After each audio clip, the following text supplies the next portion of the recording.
नमस्कार मंडळी, आज आपण बनवतो आहे भरली भेंडी. ही भेंडीची भाजी टिफिनमध्ये किंवा गरमागरम पोळीसोबत सुद्धा खूप छान लागते. याकरता आपण भेंडी स्वच्छ धुवून कोरडी पुसून घेणार आहोत. यामध्ये आपण जे सारण भरणार आहोत त्याकरता 5 ते 6 चमचे दाण्याचं कूट, हळद, चवीनुसार तिखट, चवीनुसार मीठ, काळा मसाला किंवा तुमच्या आवडीचा कुठलाही मसाला घातला तरी चालेल. हे सगळे जिन्नस छान मिक्स करून घ्यायचे. त्याकरता यामध्ये थोडंसं तेल घालून आपण हे मिक्स करून घेऊया. आता एका भेंडीचे 2 भाग करून त्याला मधनं आपण काप करून घेणार आहोत, ज्यामध्ये आपल्याला हा मसाला किंवा सारण भरायचे. सगळ्या भेंड्यांमध्ये मसाला भरून झाला की कढई तापत ठेवायची.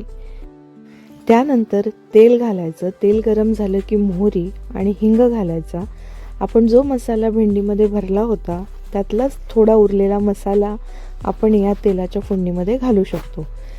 त्यानंतर भरलेल्या भेंड्या आपल्याला या फोडणीमध्ये सोडायच्या आहेत. मध्यम आचेवर आपल्याला ह्या भेंड्या शिजवून घ्यायच्या आहेत. त्याकरता वरती एक झाकण झाकून ठेवूया, पण त्यातलं पाणी त्या भेंडीच्या भाजीमध्ये पडणार नाही याची मात्र काळजी घ्यावी लागेल.